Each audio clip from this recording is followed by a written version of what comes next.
How to turn on or off switch control on iPhone. To get started, first of all, go ahead and open up the Settings application on your phone.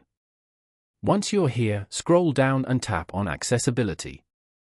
Inside the Accessibility menu, scroll down to the Physical and Motor section and tap on Switch Control. Switch Control is a feature that lets you control your iPhone using adaptive switches. You are now on the Switch Control screen. To activate the feature, simply tap on the toggle switch at the very top. Once enabled, your iPhone will begin scanning through items on the screen, allowing you to select them with an adaptive accessory. To disable the feature, simply tap the toggle switch again to turn it off. Following these steps, you can easily turn on or off switch control on an iPhone.